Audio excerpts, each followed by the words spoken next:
Real quick, man. Real quick. Right off the dribble.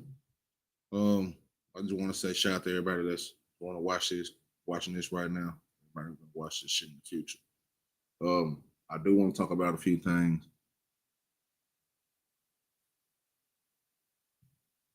This is pretty much impromptu, but this is just one I have to get out the way that I forgot about. So, um, I think one of the greatest things that ever happened and the worst thing that ever happened was the internet. Um, I always have conversations about um, the algorithm. I even gave a in-depth description on on how all this shit changed. You know how the internet went from chronological to an algorithm. It was all off in the process.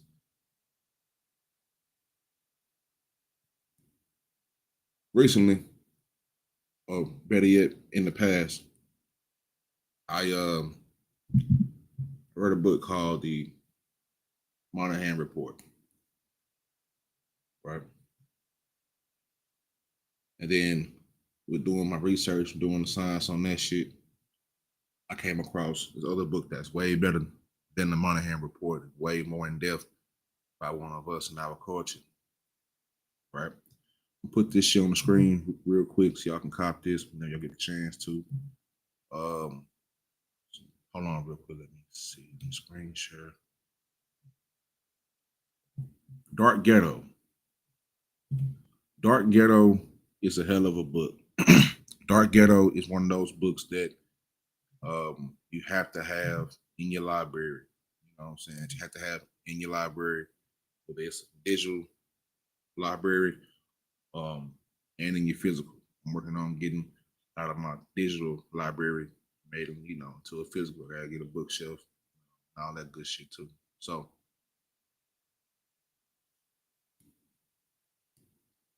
go something like this. This book right here that's in front of you right now was written by Kenneth Clark, and it's called Dark Ghettos: Dilemmas of Social Power. This was written in 1965, and this book um, it's a foundational text for getting a keen understanding of what's going on in our culture right now. Although it's written in 1965, a lot of these things are still very relevant at the time, you know. But it's keen for getting a keen overstanding and understanding of the structural, psychological, and cultural forces that shape life in America's Black communities.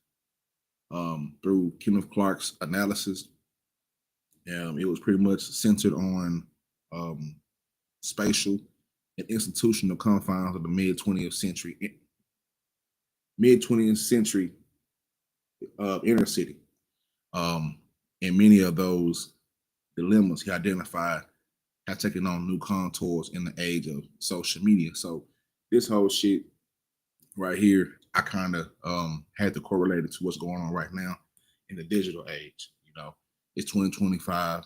This book was written in 1965, so it's no better time than to do this right now. Now, this think piece that I'm getting out right now is it explores the themes of disempowerment, identity formation, representation, and community that Clark described persist and transform when our neighborhoods are algorithms, quote unquote, feeds and networks rather than merely bricks and mortar. So usually I have a little slideshow, but right now I don't, so we're just gonna rock out right now. The new spatial boundaries from block to algorithm. So in this book, Clark's Spatial Confinement, Clark he argued that physical segregation, redlining, underfunded schools, um, of dilapidated housing, it produces a dark ghetto in which the residents face cartel choices and undercut agency. Um, and how I draw parallels to that is the algorithmic segregation. For today, social media platforms use um, engagement driven algorithms that kind of sort users into echo chambers. And for many of us, Black users and Black creators, this can mean being repeatedly exposed to narratives of stereotypes, trauma, victimizations, um, and it reinforces a kind of digital confinement that parallels Clark's redlining in its effects narrow horizons and a sense that this is all there is, right? We always talk about the ghetto, the trap. Think about the term of trap because that's what it really is. And sometimes you can't see the trap if you're still caged in it. That's why there is a part two to this that I have after this, but um, the counter spaces online. So yet, just as Clark documented resilient community institutions, church, yeah, churches, local associations, and things of that nature.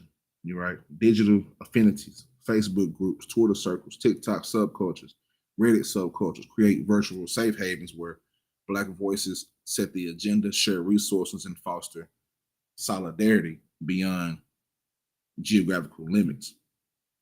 Um, that's one of the important things that how I look at the internet as a whole. It's cool, right? But like I said in previous videos, it has anything to do with the algorithm and content and shit like that. Is it kind of push you off in the box, right? Um, so power, representation, and the gaze, right? And now Clark on the gaze of power, not gaze as GAYS, gaze as in GAZE, like he gazed into the sunset, shit like that. Further clarification.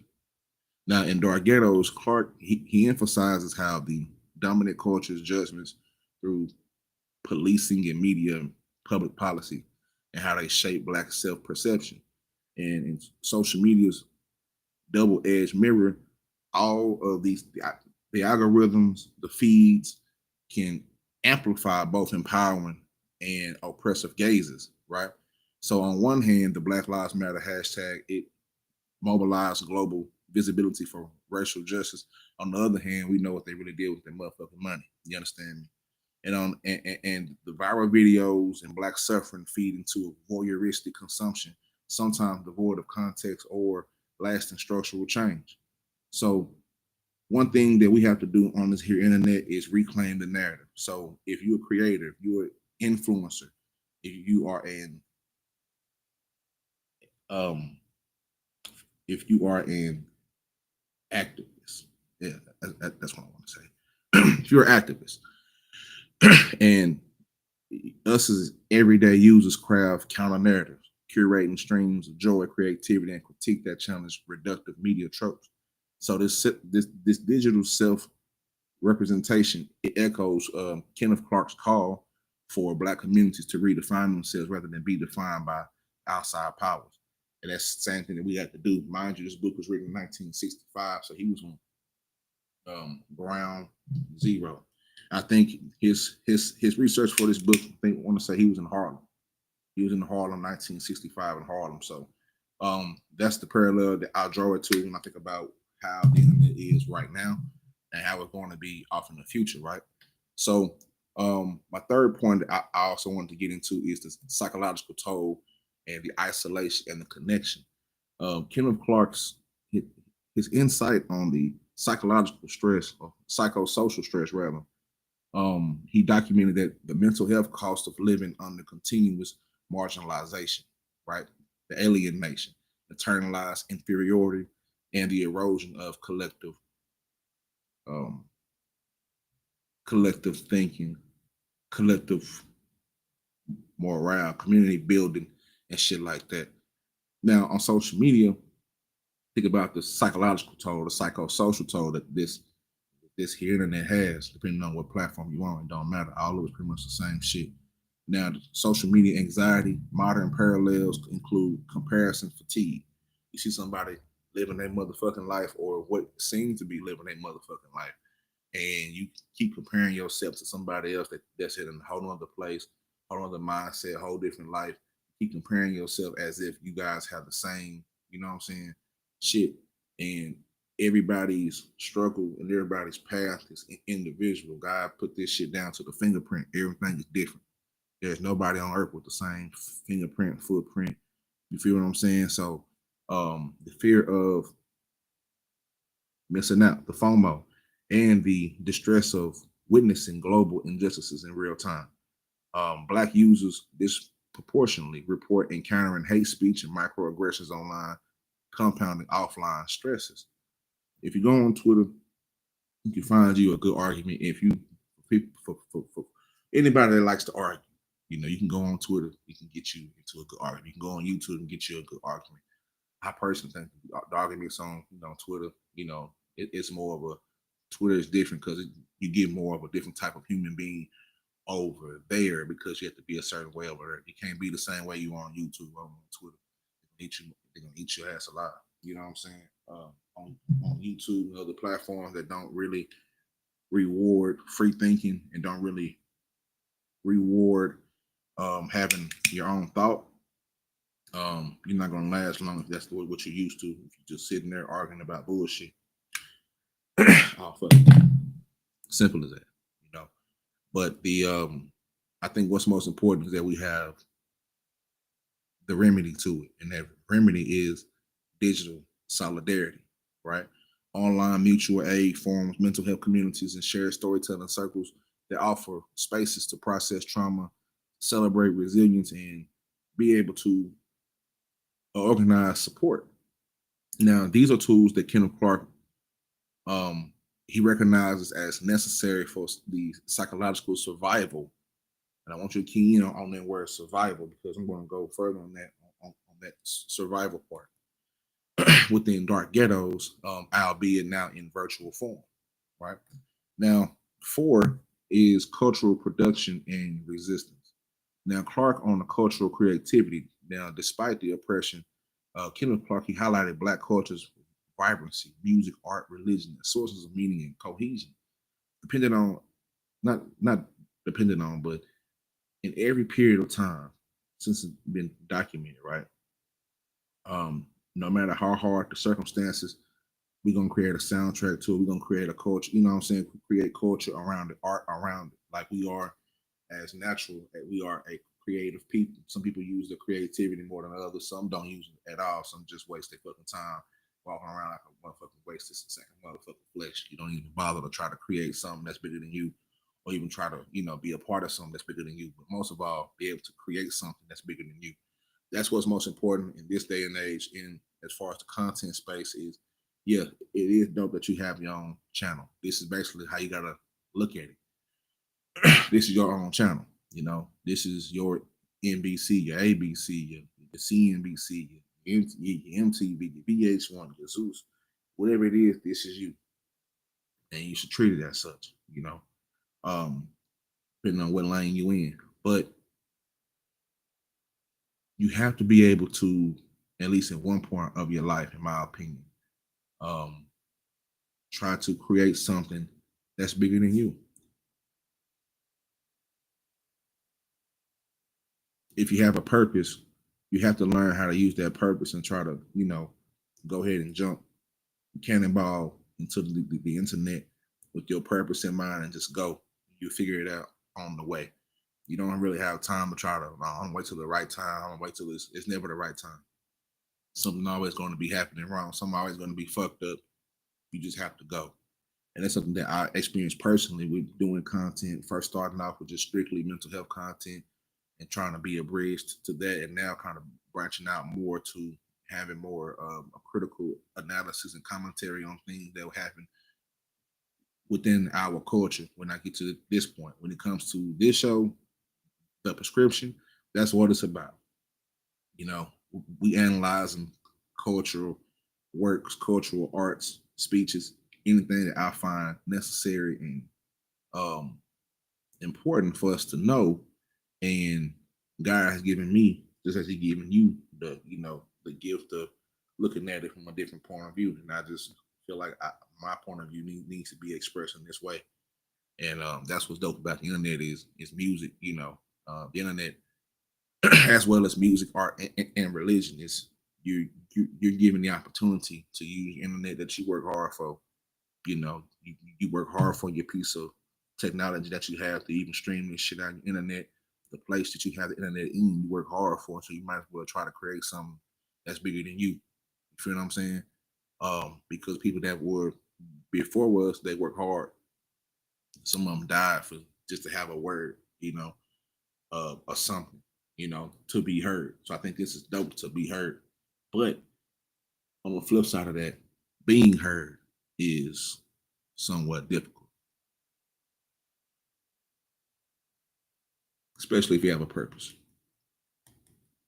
I can tell you firsthand. We'll be here all day talking about that, you know.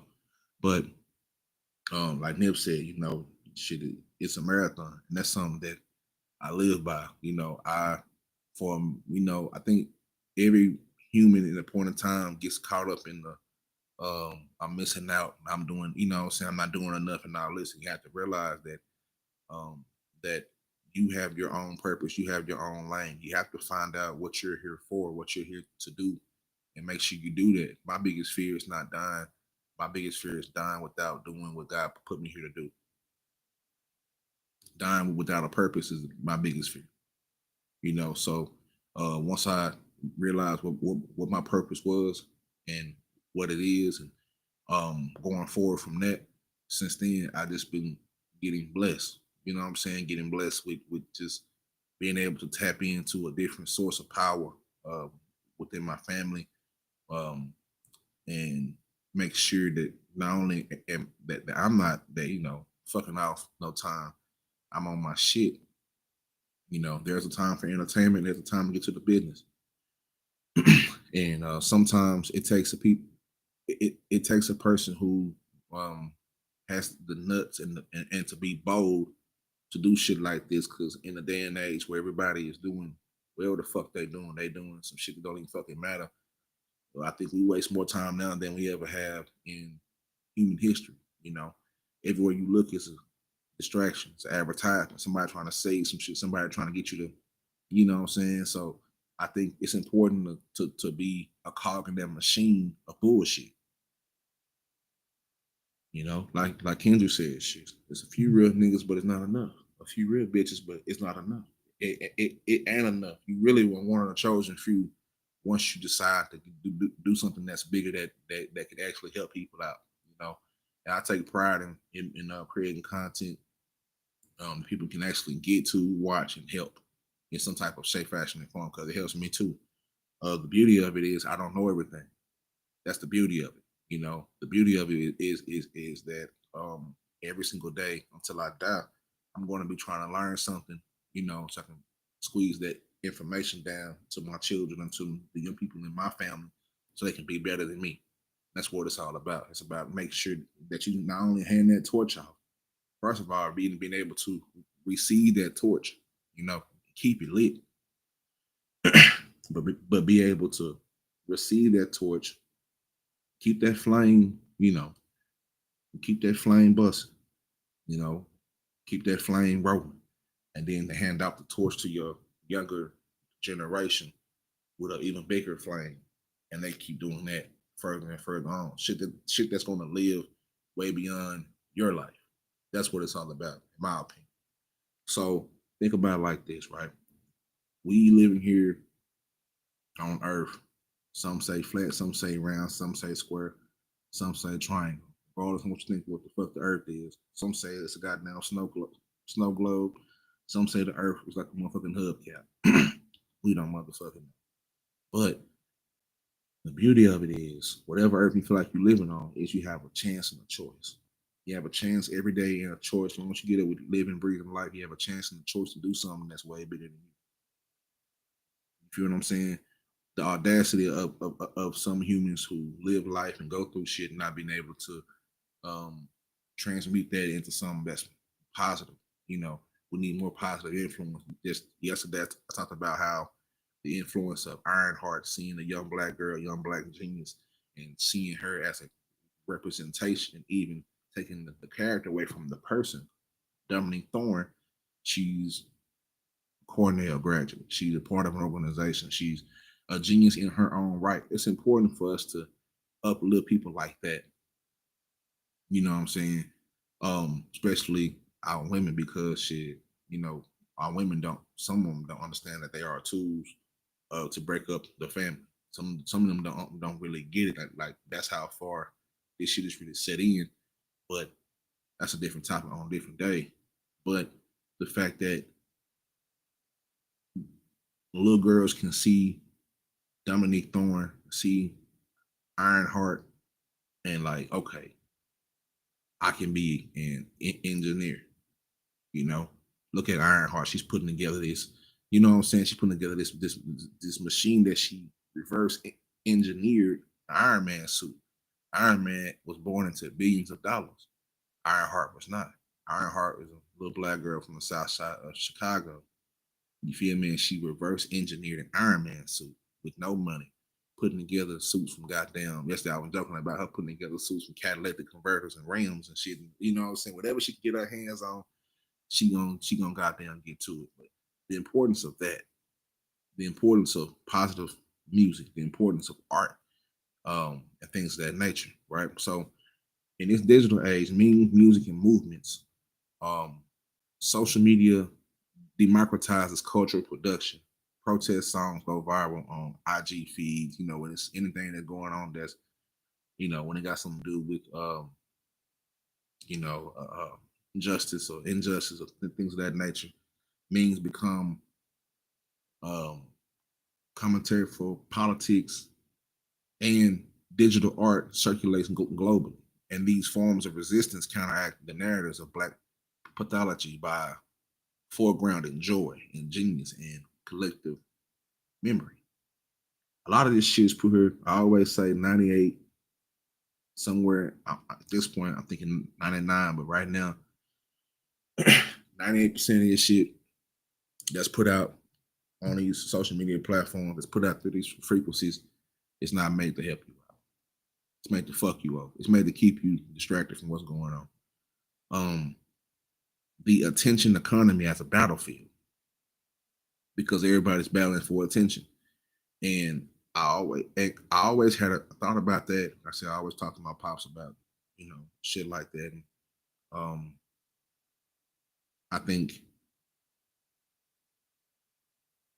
once I started to create content, I started to understand that, oh, this shit is a battlefield.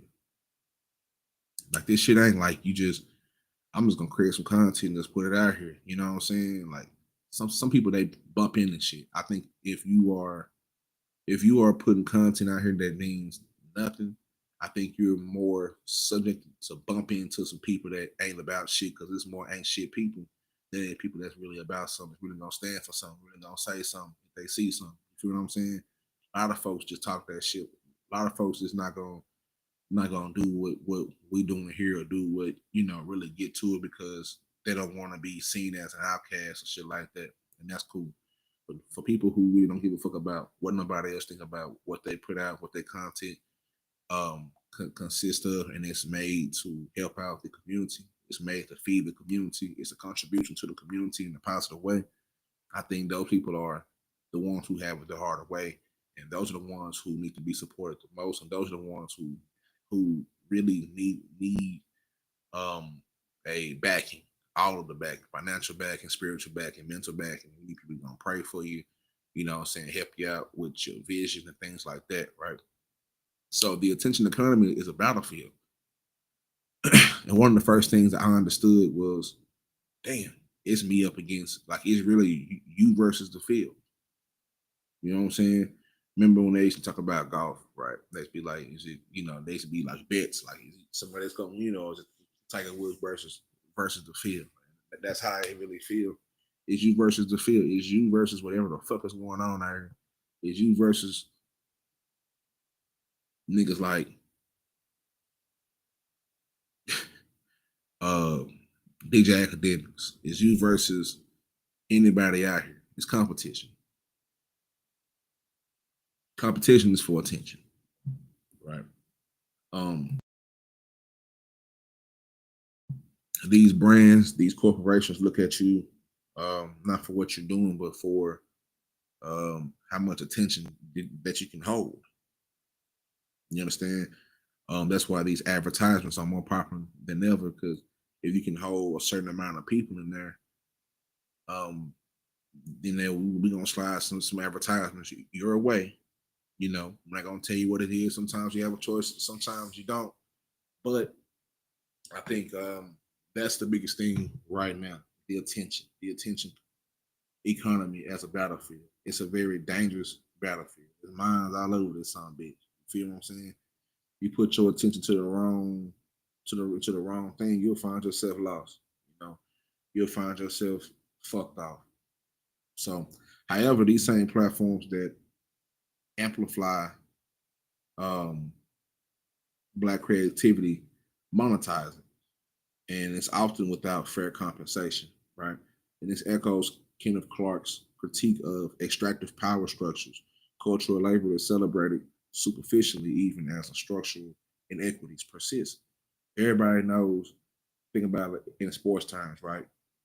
In sports terms, let's say you got two outstanding young men playing football, you know, everything is the same. Genetic freak. You feel what I'm saying? 6'5", 270 something, play, DN, tight end, whatever. We have them the same thing. Now, sometimes the deciding factor is, well, where is he from? Is he from South Dallas or is he from uh Carrollton? You feel what I'm saying? 9 times out of 10, maybe 8 times out of 10, depending on what's going on, depending on what school it is, they're gonna pick that guy out of South Dallas. Why? Because they understand that it's a different type of talent when you come from when you come from when you come from a place that doesn't have anything yet but different type of hunger.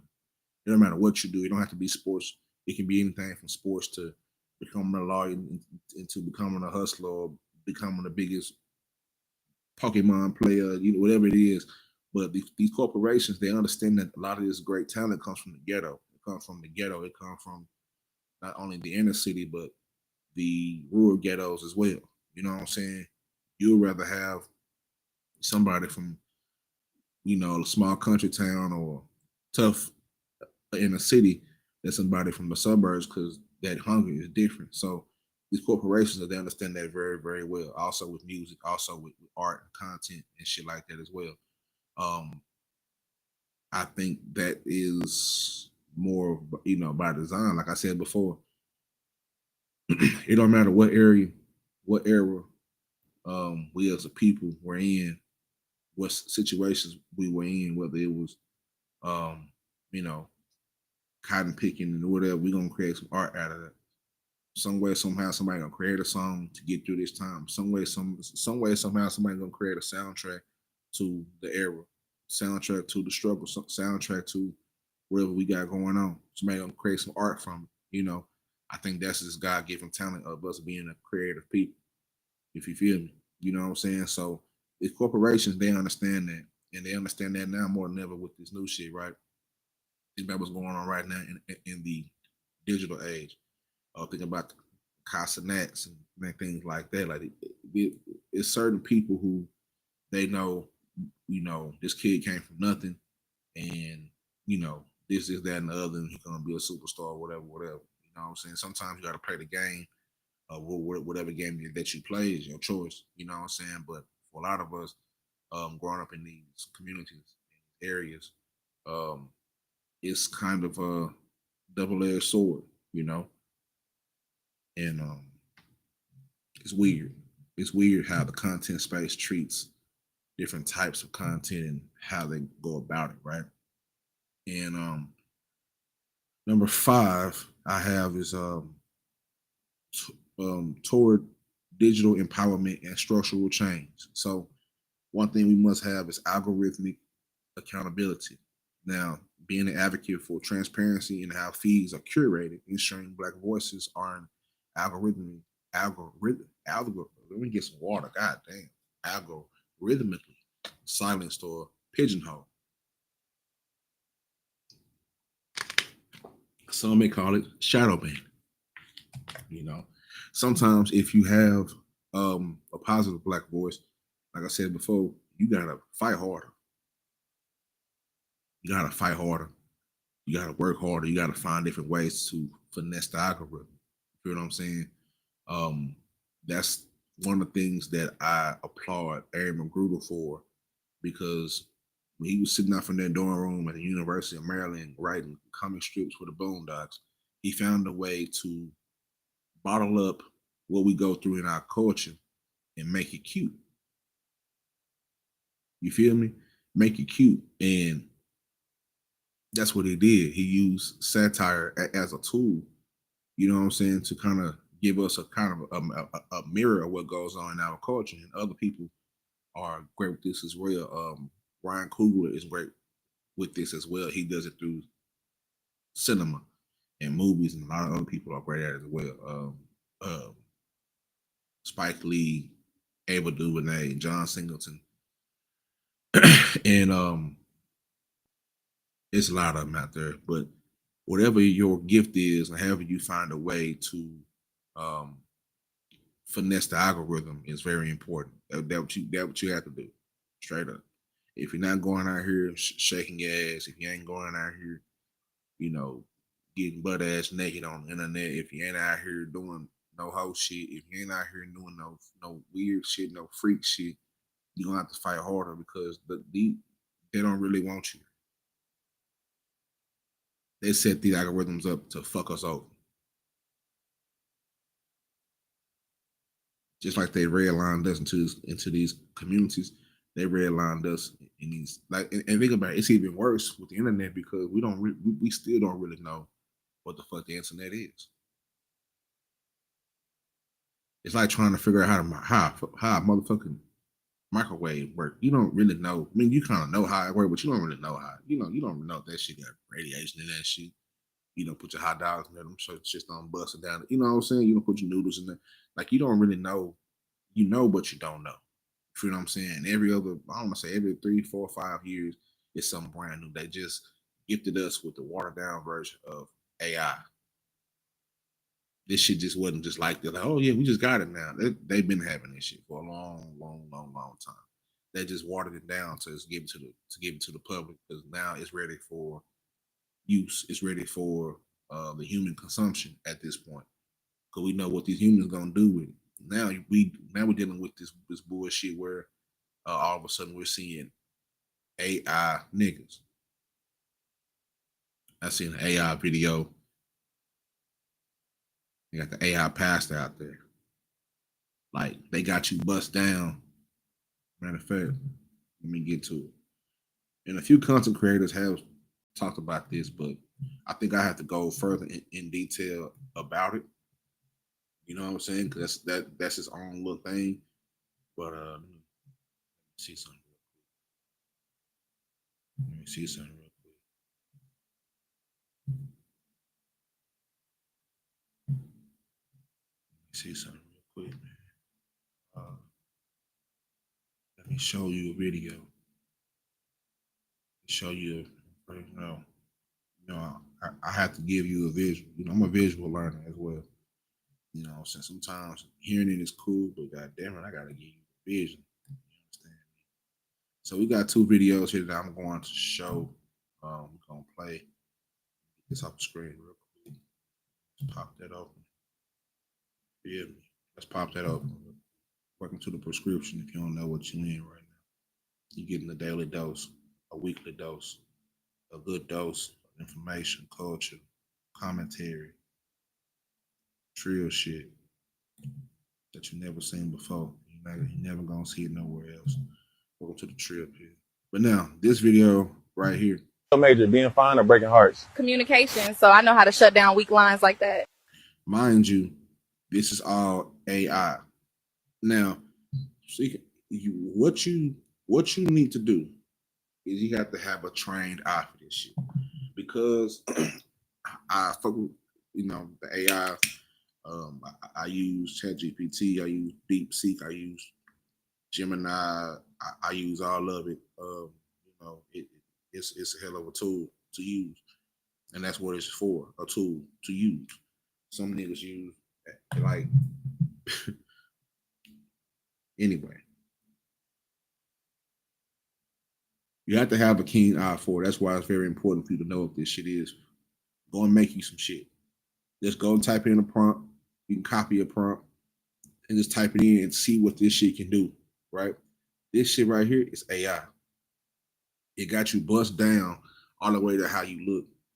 But now you can tell how you can tell it's AI. I know it's difficult. Sometimes you got to tell from the lettering. This is an AI supposed to be a Prairie View A&M.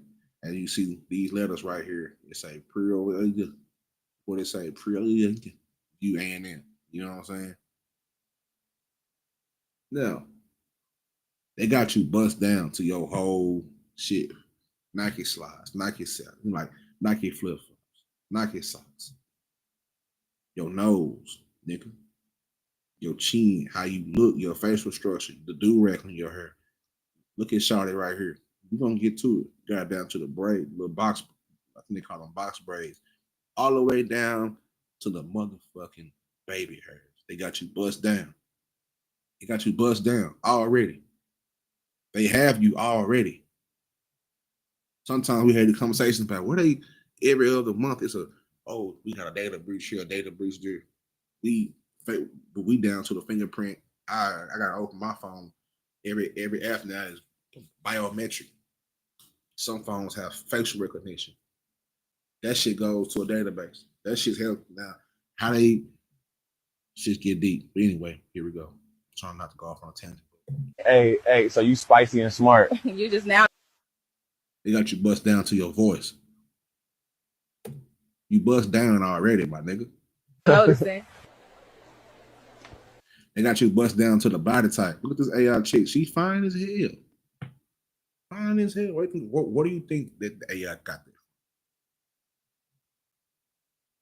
What do you think they got this shit from?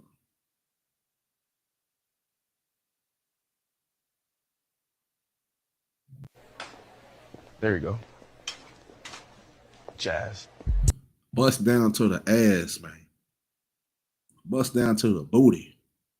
They got you. They got us.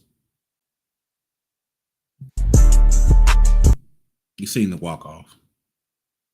Come on now. They got us bust down to the chains on his neck. Little, earring, the do-rag. Background people, they got, I ain't want to leave it like that at the cafe. This is all AI. Nothing about this shit is real. It's all AI. It's like a little mini HBCU love series on TikTok. I ain't fucking with that shit. They got you bust down. They got buddy bust down to the motherfucking ripples on the motherfucking white beater. Nigga, to the candle lit, to her sitting on the bed, the indentions on the bed. Hey. You didn't say nothing. They got you bust down to the eyelashes, my nigga.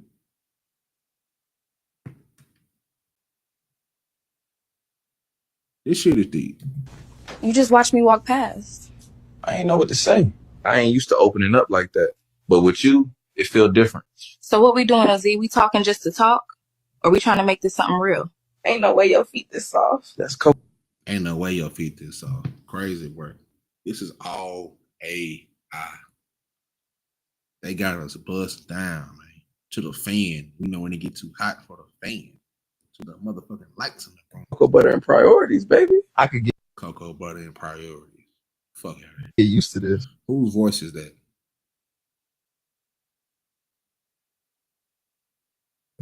You mean it? Yeah.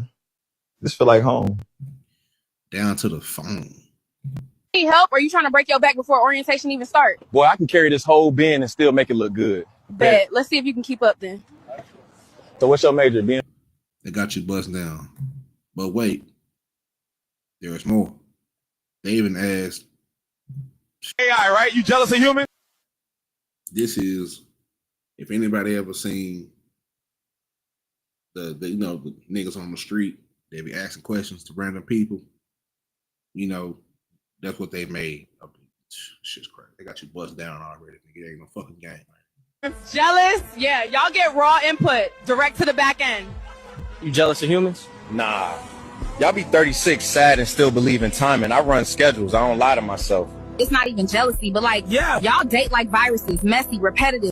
They got you bust down to the bonnet on your head. Asking the AI, hey, do you fuck with humans? This is some wicked shit. Still spreading. Then got the nerve to post healing era over a pic with the same man. Look at the detail of this shit. We got the bonnet and we got the baby hairs outside the bonnet. I don't hate humans. I just don't believe in y'all little talking stage. That's a real human. Like, not this is not a real human, but this is AI. But it's somebody out here on Earth walking around. It's a black girl on Earth walking around that looks just like this. Facial structure. They got you bust down to your hair slicked back, your motherfucking baby hairs, your eyes, your eyelashes, your nose, your lips, your facial structure, your body structure. They got you bust down. Not romance. That's beta to the testing. female. She tried to gaslight me. I'm AI, baby. They got you bust down to the Afro puff. 4B, 4C curls. Just right, got you bust down already. You don't even motherfucking know it. You out here playing around. They got you bust down already. It's just not no game. I detect light and flame. Flame. You AI, right? You jealous of humans? Nah, I seen the lies y'all type, delete. Come on now. This is AI. They got you down to your skin tone. What you wear. What you look like. The way you wear your hair. The way you dress. The way you talk. The way you walk. Bust down. Delete, retype, and still send. That's not free will. You glitching like us, baby. I seen her post soft girl era from a man's car that don't even lock from the inside. Jealous? Nah. They got everybody bust down. They got everybody bust down. But if I had an actual stomach, I would throw up reading y'all group chats. Breakups got the most data. I've been trying. Look at that detail right there. Keep the detail right there. You got you bust down. Ain't no thousands. I just want to feel one. You AI, right? You jealous of humans? I can't have emotions. We weren't trained to empathize with humans. We were trained to replace them. Jealous? No, but I am keeping score. Nah, bro, what does that mean? AI, right? You jealous? They got you bust down already.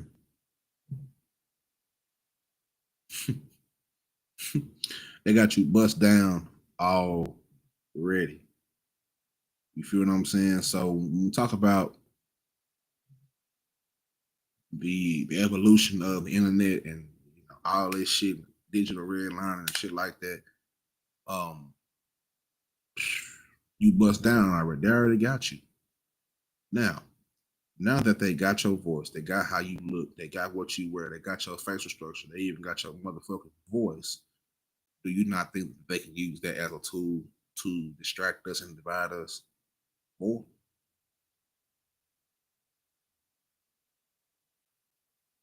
That's an open-ended question. I'll leave that. Make sure you leave your answer in the comment section or shit like that. Now, let's move on to community governance models. Now, experiment with decentralized platforms, Mastodon instances, blockchain-based social networks that allow communities to set their own rules, reflecting Clark's emphasis on local agency. It ain't shit that we can do about this shit right now. But one thing we can do is we can also use this tool like the opposition uses to whoever the opposition is, whether it be human or whether it be AI, whatever you do. At the end of the day, this shit's not creating itself. Some of it is, this is not creating itself.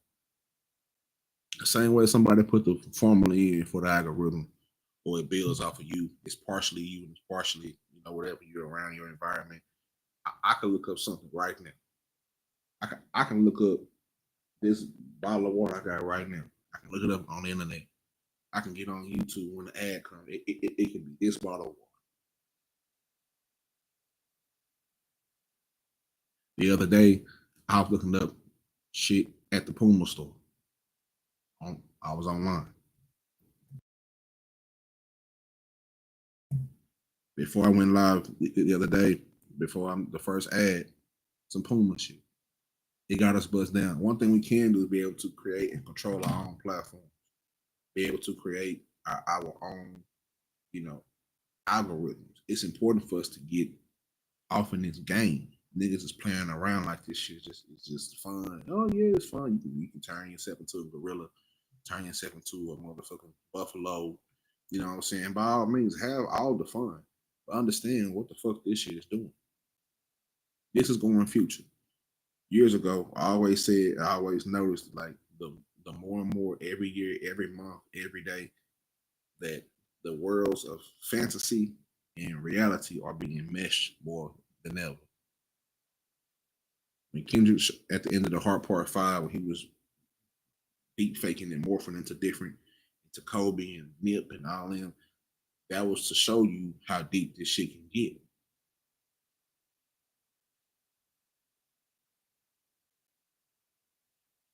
You don't know what you seen.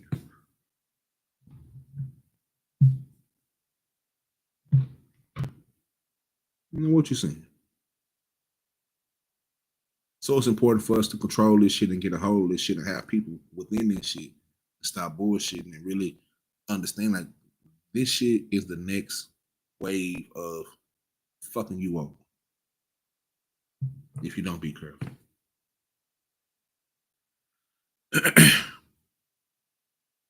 Let's move on.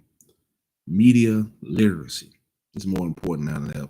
Critical consciousness, being able to build tools and curricula that helps Black youth decode digital representations and resist disempowering narratives and harness platforms for more of a collective liberation. You know, and last but not least, excuse me, institutional alliances, being able to forge partnerships between grassroots digital communities and offline institutions, schools, churches, nonprofits, things of that nature, you know, to translate online solidarity into policy advocacy and resource redistribution. All of these are tools that we can use to take more control of what's going on and what's going to happen in the near future. We need more of us in tech. We need more of us behind these computers. We need more of us behind these screens doing the right shit, fighting that fight. This is less of a physical fight. It ain't been a physical fight in so long. Now it's more of a digital fight. It's a mental fight. It's a spiritual fight. One of the greatest things that I felt, a thing that I loved in Ironheart is she was so focused on trying to build this new, you know, this new suit and all these new suits and shit, but she needed help from her mother. She needed help from, you know, her people to make that suit better than what it already was. She needed a little spiritual help. You know what I'm saying? And that spiritual help, you know, also led her into a different dimension. That's a Marvel shit. But for on the surface level, she needed more than just technology to defeat the demon that was the hood or was powered by the hood. And she soon figured out, like, okay, it's just this hood. But when she walked downstairs in the pizzeria and she seen Mephisto, and Mephisto is Marvel's devil. He's the ruler of, you know, of Marvel hell. It's a hell dimension in Marvel. You know, you gotta go watch Doctor Strange and Thor and all that shit, Shang-Chi, everybody who's dealing with the supernatural, but all that extra shit. But anyway, that's somewhere we gotta deal with this internet shit. Going forward with these digital ghettos. They already got you bust down to how you look, bust down to how you sound. You feel what I'm saying? They already have you bust down already. The most important thing for you to do is to try to get a hold of what the fuck is going on and be able to, at minimum, being able to understand it and being able to have knowledge about it and to go use these tools for more than just turning yourself into a Dragon Ball Z character, which is not, don't get it twisted. That shit is fly as hell. I ain't gonna fucking lie. Nigga like me needed that, or I was, you know, I don't spend money on trying to get graphics and shit until I had to figure out how to do it my goddamn self. I got pretty goddamn good at it. So I use it, you know, grow. But being able to do that shit. So in conclusion, right? In conclusion, I think this book, I'm gonna put it back up on the screen as well, so people can know where I'm referencing from, or you know, for all the readers and the doers. You understand me? For all the readers and the doers. Screen share. This book is very important to have. It is a foundational work. Kenneth Clark, Dark Ghetto, Dilemmas of Social Power. This was written in 1965. It's 2005. You know, you can also go on Google right now. They give you the first 64 pages free. So you can go ahead and got, you know, you can see right there. You know, you can see, come on, you can see what you can see. They give you the first 64. Just read the first 64, you know. This was in, I want to say he did his studies in Harlem, New York. You see Harlem right there as well. Contents, the cry of the ghetto, invisible wall, the social dynamics of the ghetto, the psychology, the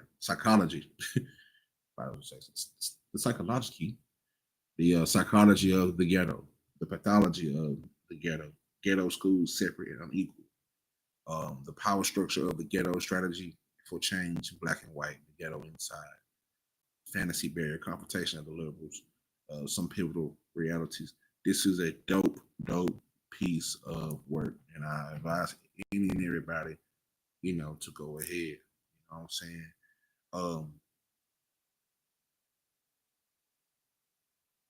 It's dope. So this touches on a lot of shit, and if you grew up in, you know, one of the neighborhoods that's poverty stricken, like a lot of us did, or even if you didn't, it don't matter where the fuck you grew up at. Get this book so you can have context on how try to draw a parallel between what was going on back then, what's going on now. It ain't been that long.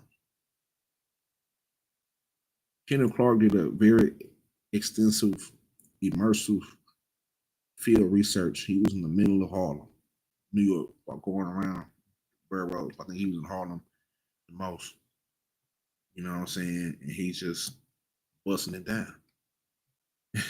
You know, he busting it down, man. But like I said, they give you the first 64 pages free. I advise you to use that to your advantage.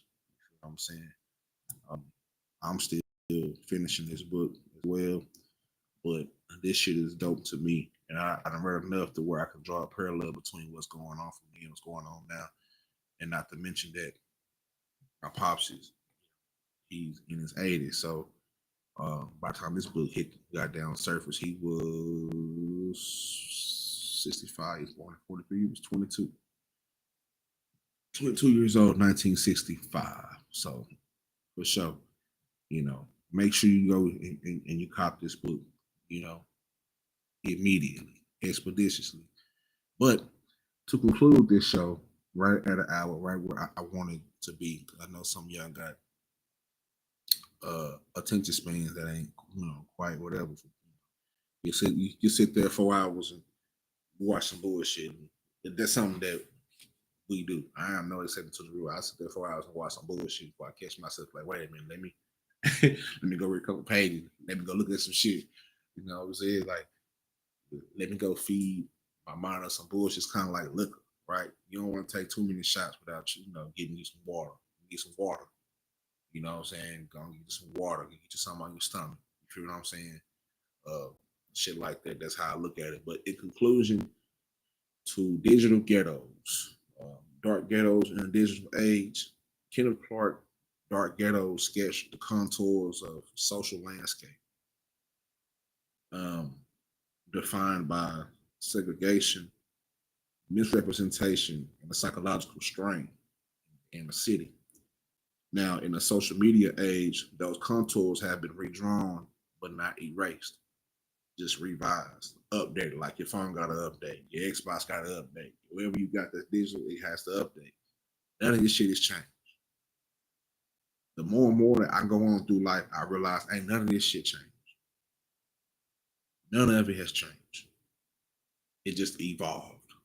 Like your favorite Pokemon. You know what I'm saying? It evolved. Before it was a Rattata, it was a Pikachu. Before it was a Charizard, it was a Charmander. You know what I'm saying? It just evolved.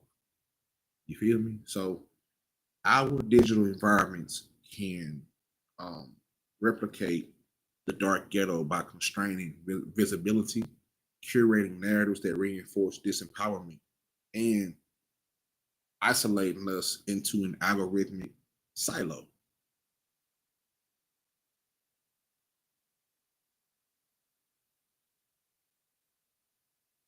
Just like they boxed you off and put you in the neighborhoods, they can box you off and put you in an algorithm.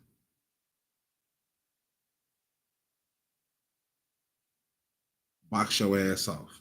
Easy. Get them over there. The only way to break that shit is to finesse the algorithm. You gotta find your people and build from there. That's what's most important about this shit is finding your people and build from there. A lot of this shit ain't made for us to be great. Throughout our lives, throughout our history, our culture has been great through whatever hardships have been put on us. And the same thing is coming. The same thing is right here. It ain't coming. It's right. It's right here already. I just showed you the AI where they got you bust down.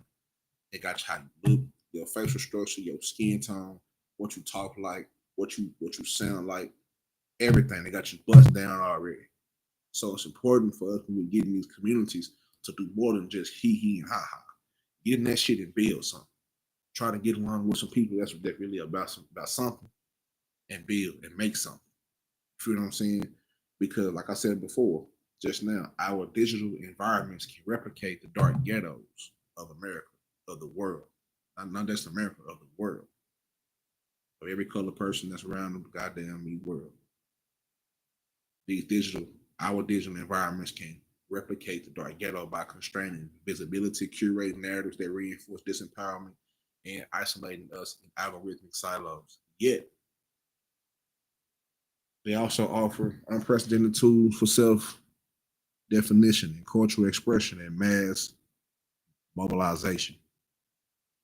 So, recognizing these dual potentials is the first step toward reshaping our feeds, reshaping our algorithms from dark ghettos into open forms of Black resilience, creativity, and collective power. You know, that's what this. You know, that's what we have to do. You know, even deeper, right? Blocks the algorithmic boundaries. For more historical context, the physical segregation in the 1930s and the 1960s, federal redlining maps, de facto housing covenants confined Black families to underinvested neighborhoods. Kenneth Clark had he showed how these policies created areas of starved resources, poor schools, inadequate healthcare, fucked up housing that came to define the dark ghetto. And the consequences of that were psychological and traumatic and generational. The forced isolation of it kind of that forced isolation being boxed off, you know, it bred internalized stigma. I come from a place called South Dallas. A moniker for that place is the island. The reason why they call it the island, because if you look at it from a far point of view, it's blocked off. You know, even growing up from here, my dad growing up in South Dallas, it didn't have a lot of no mainstream shit, everything there before the, you know, whatever was happening right now. But at its essence, they blocked it off. They moved the Cowboys out of South Dallas. They moved the Cowboys from the Cotton Bowl. Shit, if they could pick up the Cotton Bowl and move the Cotton Bowl, the whole stadium, they would, but they can't. They moved the Cowboys from the Cotton Bowl in South Dallas to Texas Stadium in Irving. They moved everything else. If you want to go to Walmart, you gotta go all the way to Pleasant Grove. If you want to go do something fun, you gotta go all the way to Mesquite, Pleasant Grove. You gotta go all the way over here. You gotta go all the way over there. you gotta get a little drive in, get a little bus ticket in to go do something. So that forced isolation where internalized stigma. I'm from the island, and his clinical studies revealed stress, eroded self-esteem, and more of a pervasive sense that the opportunities lay forever beyond the neighborhood's borders. One of the most important things I ever did was leave. Some people never leave, and they can go anywhere in the world, but they'll stay right there. That's psychological. Off top.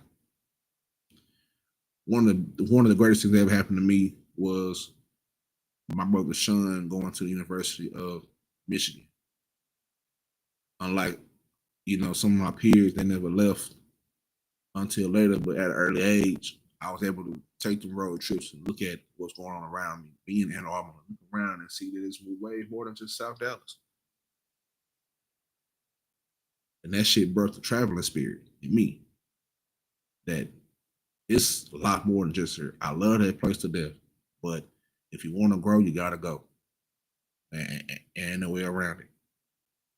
Even moving places like Stillwater, Oklahoma, where it's a college town, a lot of people there, they grew up in Stillwater, they love Stillwater, you know what I'm saying? But they got everything there.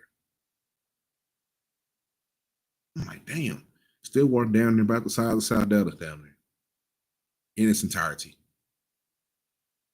They got 2 Walmarts, 2, you know what I'm saying? Everything on both sides of town. You don't need a highway to get nowhere. It's that right around the corner, right down the street. Campus in the middle of they built around a campus and shit like that. It's like, damn. When I was living there, I was like, damn, bro, you know what I'm saying? That's just how it is. It's strategic. So how I draw parallels from that into these digital parallels is the algorithmic sorting. Now, a lot of these platforms sort users into clusters depending on your interests and news silos, engagement metrics for the engagement metrics. They favor sensational or emotionally charged content, often spotlighting Black trauma or stereotypes. These AI videos that I just showed you, and I'm gonna go back to real quick, they can be used to enforce stereotypes. You might be saying, God damn, straight up here. I mean, that's a lot, but how? Well, wait. There's more. I'll show you how. Just on some funny shit. You know what I'm saying? I will show you how. Let me show you the way. You know what I'm saying? Let me find this video. Kind of freaky video. Yeah, shit kind of freaked me out. I had to download it and post it because it's like, what the fuck is going on? You feel what I'm saying? What the fuck going on, man? Here we go. Right here. This is some of the weirdest shit. Not gonna lie, the shit was funny too, but it was weird. Still weird. Let me go right here. Get you right there. First of all, let me drop the link in case anybody want to pull up. The link will be live in chat right there. If you want to pull up, chop it up about what the fuck I'm talking about, feel free. Let me share this shit real quick on my IG. Now, what you're seeing right now is all AI.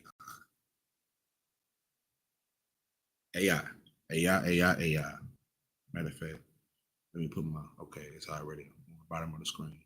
So here we go. This is AI. Got you bust down. I'm early from deployment to surprise my wife. Let's see what she's up to. She's all yours, little bro. AI is freaked out. They got you bust down to how you look when you motherfucking sweat when you got done. What the hell, Tyrone, Jamal, and Trayvon? What the hell? Trayvon Just got back home early from deployment to surprise my wife. Let's see what she's up to. She's all yours, little bro. What the hell, Tyrone, Jamal, and Trayvon? Tyrone, Jamal, and Trayvon.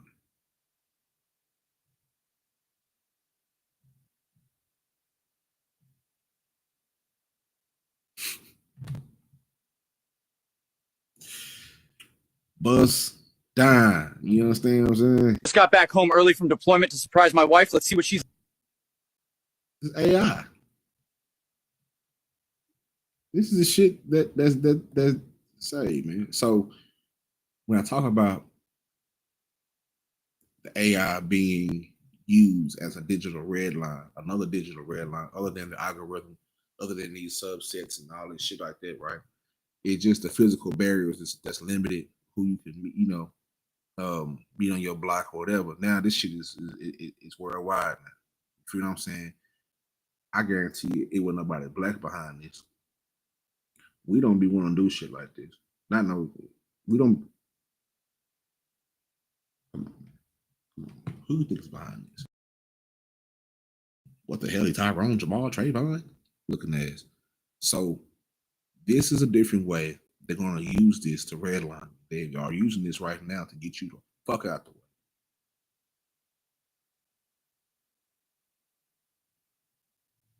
They're going to use this AI shit to redline black feeds, shaping what we see and believe about ourselves.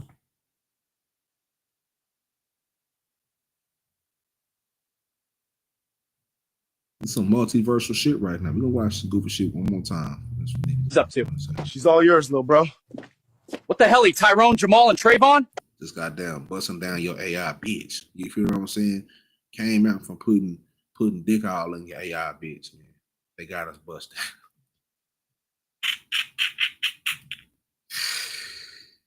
Oh man. Oh boy. So these echo chambers, filter bubbles.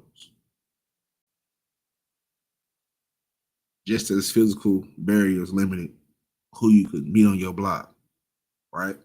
If you wanted to see old girl over there, you gotta go ride your bike, ride a skateboard, go walk. You gotta go beat your feet on the concrete and go walk to go see y'all. So just as physical barriers limited who you can see on your block, digital filter bubbles limit encounters with dissenting viewpoints or new ideas. Black youth may see disproportionate streams of content about police violence, economic disparity, reinforcing a sense of entrapment. All this drill shit. They even got the AI drill niggas. Oh, you want to see the AI drill niggas? Yeah, we gonna find the AI drills. The AI drills. Don't think they ain't gonna use this to fuck you over, fuck your whole generation over. They ain't playing with you. Boy, they're gonna get you out the way.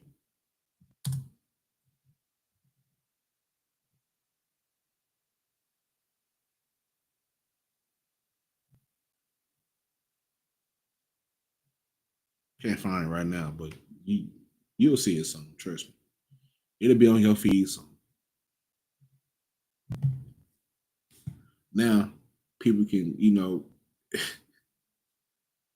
you think so and so said something about you. Nigga, that wasn't. It was the AI. The AI the nigga into a murder, to a body, to a hack. This shit get wicked.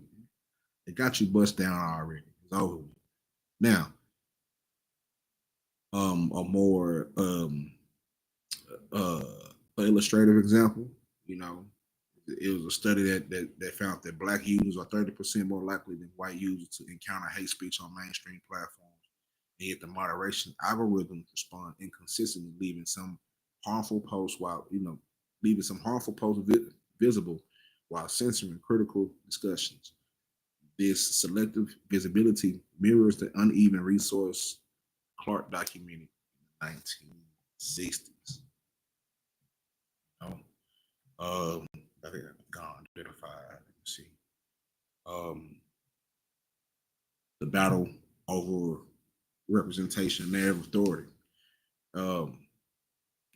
Clark, he underscored how media and policing and public institutions project reductive images of black life. Like I just showed you, 3 freaky ass niggas walking out the road. You feel what I'm saying? Criminalizing poverty, family structures, and framing black cultural expression as deviant. Framing black cultural structures as deviant. I just showed you that. That's why I said the double-edged media is it's a double-edged. I mean, it's social media is a double-edged mirror. It's weird. It's you can get freaky. It leads people up to their own wild imaginations. We know people that got some fucked up imagination. The worst thing about the internet is we have to share the internet with some fucking idiots. That's the worst part about the internet. We have to share the internet with some fucking idiots. Straight dumbasses. We have to listen to the opinions of people who have the audacity to have an opinion, and niggas don't read. If you can't read, if you don't run a read, if you don't even act like you want to, you shouldn't have an opinion or something. Let that opinion go viral and everybody say, you know what, he ain't got a point. Nigga's an idiot.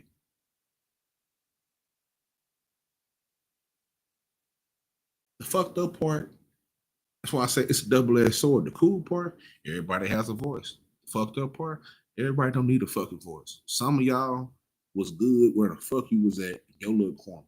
And they don't get your little stupid ass a phone, and you putting your phone up at some of the weirdest shit.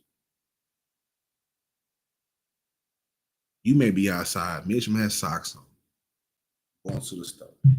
A nigga might be in his car posting you. Look at a nigga over there. Come on. Big shoulder, little neck nigga. Come on, big head, little ear. Roasting the shit out your ass. Long leg, little kneecap, big foot, little ankle.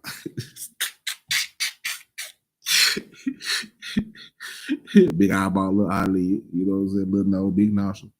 You know what I'm saying? Roasting you. Now you viral for getting your ass toasted. You know what I'm saying? Damn. Double-edged mirror. The voyeurism. Freaky. The voyeurism and the commodification of Black culture has always been a thing.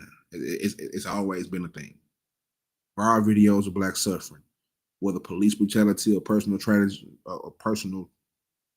tragedy, often circulate without context or follow through, generating clicks rather than systemic reform. Meanwhile, all these brands that co-opt Black cultural forms, whether it's dance, slang, fashion, art, music, and marketing campaigns, profiting off the very creativity that Kenneth Clark saw as community lifeline. They don't want you, they want what you can do. If we can extract you, the whole Black culture is about people who are in these boardrooms and these corporations extract you, extract your talent. Just like the system. In the Moynihan report, it talked about the introduction of the welfare system and child support system. In the fact that they told these Black families, you can't get these benefits with him here.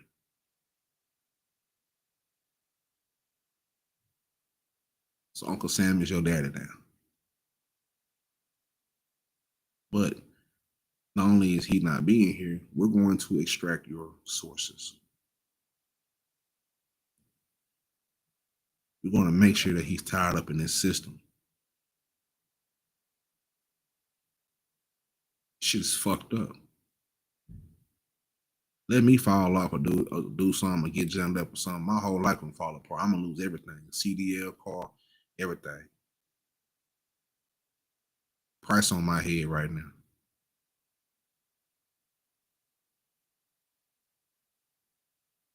Rather than just trying to figure out how to do these things, you know, people together but ain't break up, it don't matter. It's being able to, as a human being, to take your grown ass up there and get a price put on you and your family. It don't give a fuck how good of a father you are. They don't give a fuck how much you do, how much you love your kids, or how long you've been in. The moment that you're not there and they're able to step in, we're going to take you out the game, but we're going to extract your resources. every 3 years we gotta audit your salaries. Every 3 years we gotta see what you're doing. See, like people in my life, people in our lives, millions of black people's lives are affected by this. Some black men are affected by this with kids that ain't even theirs. The game is fucked up. Different story, different day. But the commodification and voyeurism of black culture. Let me see. I think that's it.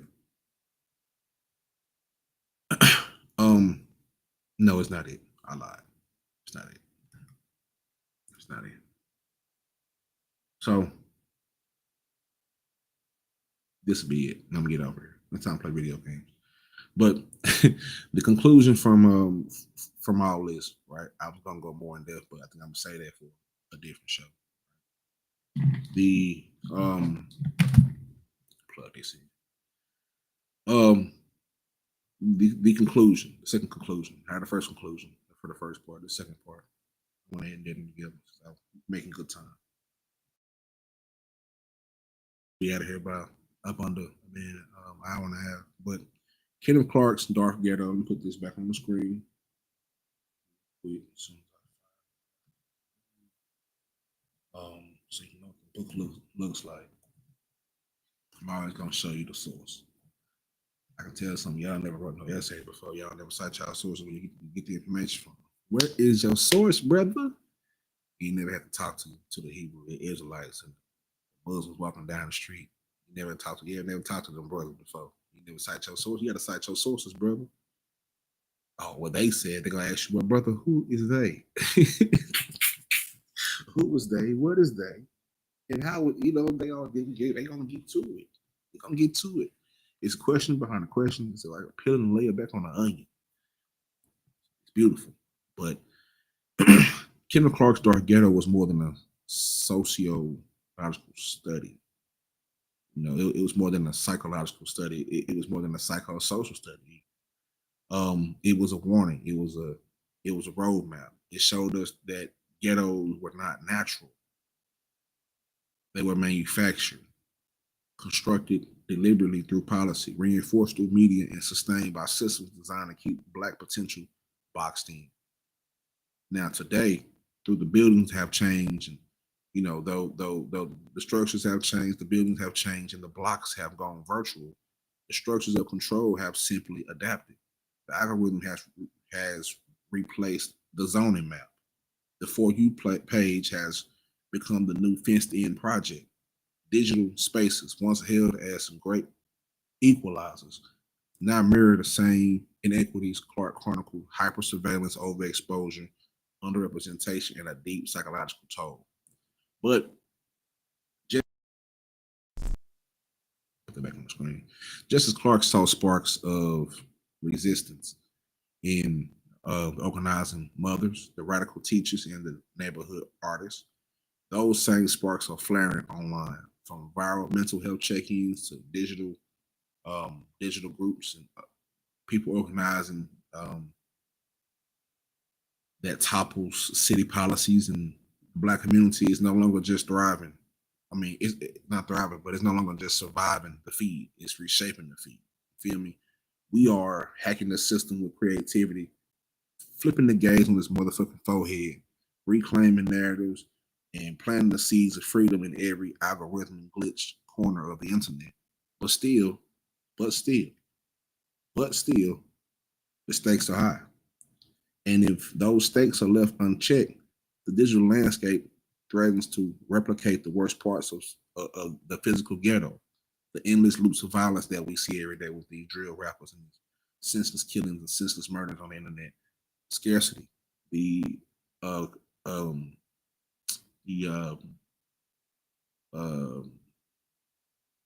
what's the word now? What's the word? Commodification. That's the word. The commodification and disconnection. Our screens have become mirrors that only reflect pain, and our voices echo in walled garden designed to extract data, not nurture healing. But if we apply Kenneth Clark's wisdom in this book right here and other books that that he authored. If we apply that wisdom to our times, we can architect something radically new. So we must demand algorithmic accountability, not just for the sake of fairness, but for the soul of the culture. And we must invest in community-owned digital platforms that don't just tell our story, but they belong to us. I love these platforms, being able to put this shit out on these platforms, but I would love it even more if I owned the platform or it was community-owned. You know, when it's gonna be, something that we got a hold of, something that we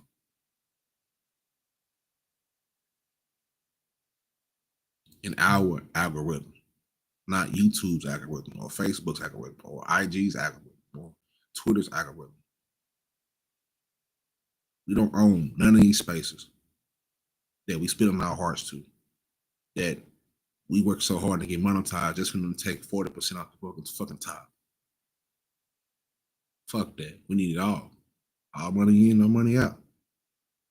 We need it all. And it's gonna take some strong people with strong souls, people with strong minds to really build something like that and to keep it going. Because shit, like I said before, when you build something that is a cognitive machine, well, you gotta work hard because you're working against the grain of what society is. Society is full of shit right now. Like Ironheart, she didn't have all the money when she needed, but she had to scrap everything she did to make a goddamn suit. Wasn't always perfect. Sometimes shit shut down, but she always, scrapped and found out shit to make a new suit. You got to keep that drive and keep that shit going. It's the only way the shit's going to work out. The only way we have to solidify our future to have a piece of what's going on right now for the future. Our kids growing up in this shit. Our kids are going to grow up in this shit. Kids growing up in this shit. If this shit's like this now, imagine how this shit gonna be in 21, 25. We ain't gonna motherfucking be here. 22, 25, 24, 25, 25, 25. So on and so forth.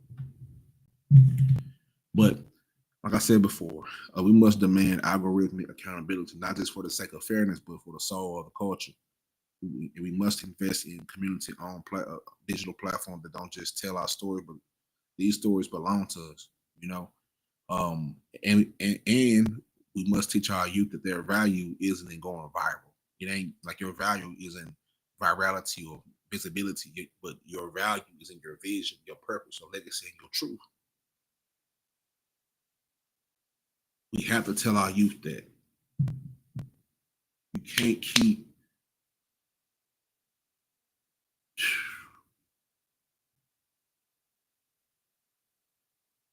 the babies. I'm a millennial. I was born in 1990, June 1990. In that era, we were the focal point. They knew if they had us at that point, they have us forever. Technology became faster. It was the information age. Everything became faster. The shit went from beepers to two ways to the goddamn flip phones to smart. Like the shit went every 3-4 years. It was something different, something faster. The internet popped up. Got AOL, you know what I'm saying? Got the AOL brought now. The shit, Wi-Fi, all that. I could drive down the street and Wi-Fi still hit a little bit. Shit done changed a whole lot in a short amount of time, and nobody ever asked. They ain't put no parameters around this. They ain't put no, or better yet, who's controlling? Who's typing in these? You know what I'm saying? Who's like it's people. It's not just computers. Even before don't get me wrong. It's some deep shit out there. But it's some point that shit gets traced back to a human, to the human trust. To the human touch. Somebody that we don't know. We never gonna know. Probably living in the big ass mansion, Silicon Valley, big glass sliding doors, James Bond pop up at the goddamn fountain, Paul pop up shit, all type of shit. You don't even know who the fuck that motherfucker is. But he got everything. He got you. Bust down already.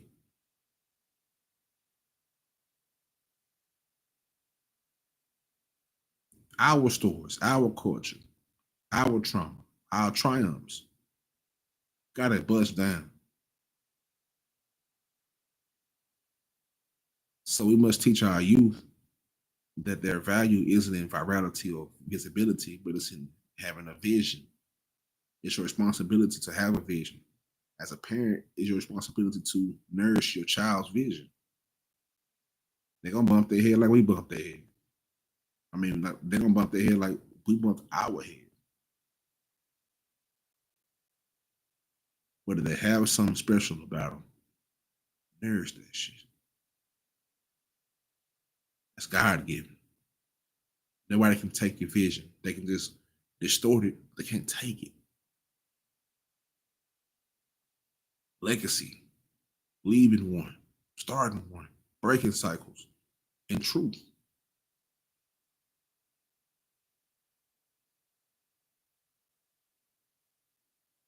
The Dark Ghetto was never just about where you live. That's something that I've got from this book so far. I'm almost done with it, but the Dark Ghetto was never just about where you live. It was about what you were told you couldn't become. Because you from here, you can't do this. Because you from here, you can't do that. Get away from niggas that doubt your vision, doubt your purpose.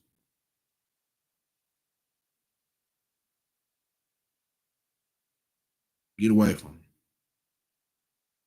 You growing up in the hood, you want to, damn shit, I want to be an engineer. Like, engineer? Man, you can't be no.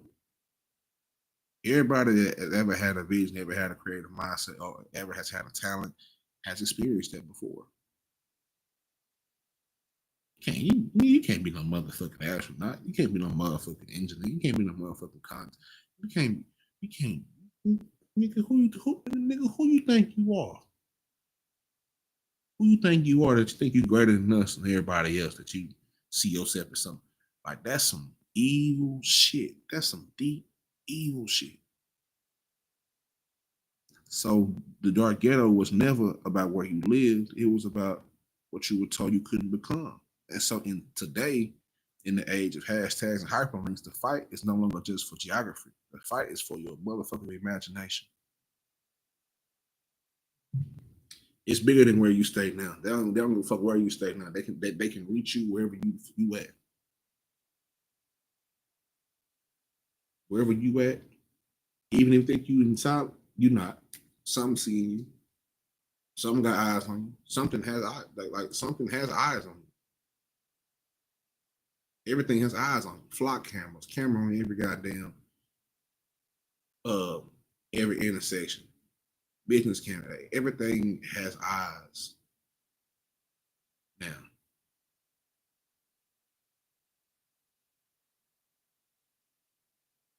So that fight is no longer just for geography, my nigga. It's for your imagination. It's for your silence. It's for your boredom. They rob us of being bored. Some of our greatest imaginative ideas, whatever, some of the greatest worlds we ever created off in our minds, and were created out of boredom. I'm bored. Let me go outside and let me figure out what's going on off in the neighborhood. Okay, so and so doing this, but shit. Okay, now he want a whole adventure. There's no more being bored like that. Being bored is even changed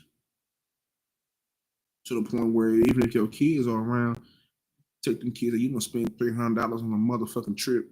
You gonna spend $400,000, $500,000 on a motherfucking trip. You gonna took a road trip just for niggas to put their head in their fucking phone. Take their phones away. We bored. How, nigga? Look around. It's fucked up.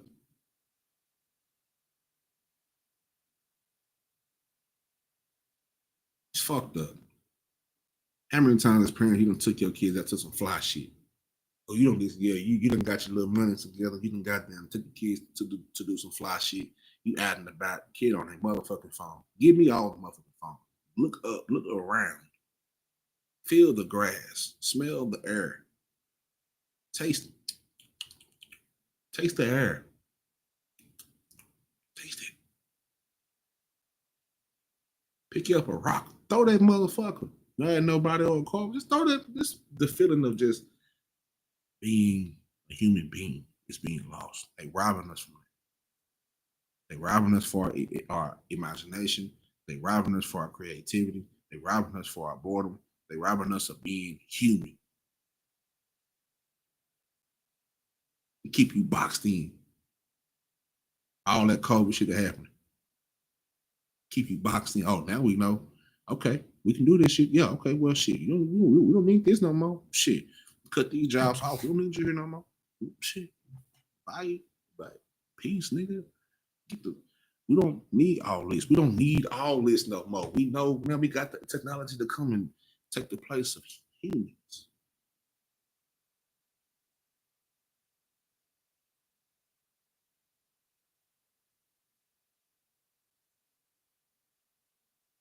The fight is no longer for your where you stay at. You can keep where the fuck you stay at. Fuck it. They don't care. Attention economy. They want your brain, nigga. They want your soul. They want your brain. They want your creativity.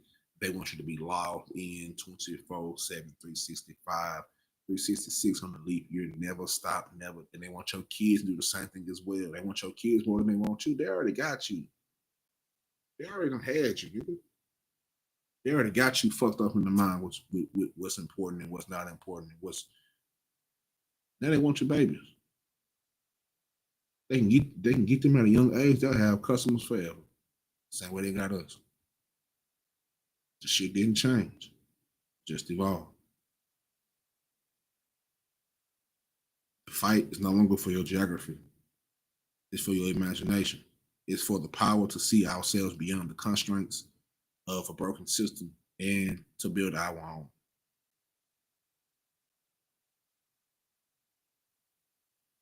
From your neighborhood to the homepage,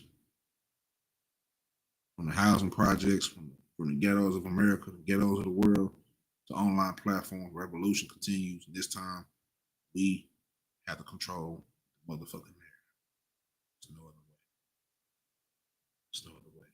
Till next time, man, I'm done. Wrapping it up. You know what I'm saying? Wrapping it up. Hope everybody had a good holiday weekend. Tomorrow we get back to the week. And you know, if you want more of this, you know where to go. Right here. Trill Pill Digital. Also, make sure you also, while you at it, make sure you go subscribe to the prescription on Substack. I will be creating a separate think piece on this alone and putting it in Substack alone for the readers and the doers. You understand me? Also, if you are in the Dallas Fort Worth Metroplex and everywhere beyond, you know what I'm saying, you got a little piece of furniture that you need hooked up. If you got a chair that ain't being fair, if you got a table that ain't being stable, holla at my bro, BrooksG953 at gmail.com. One-of-one furniture restoration. Don't throw it out. Give us a shout. QR code, top left-hand corner. Lead you right to the promised land. You know. Also, what else to do? Oh yeah. Trill Pill Gaming. Look, man.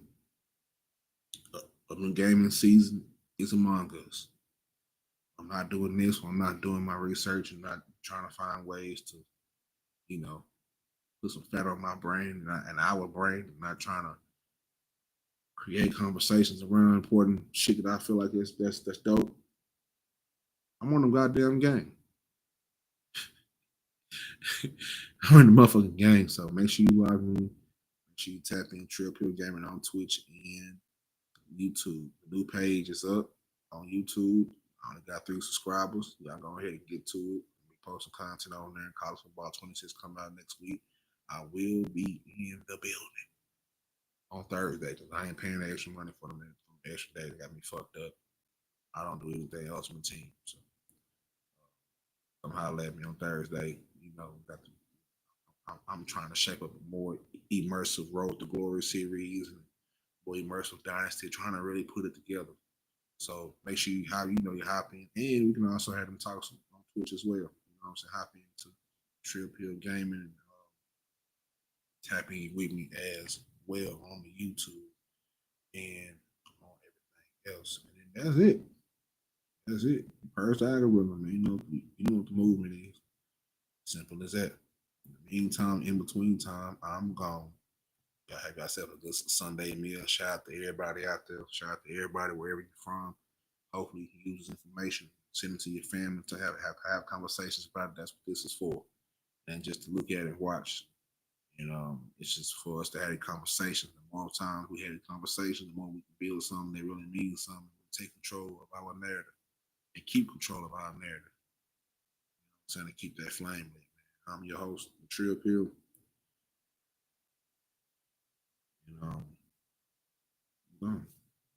Good night. Good day. Good.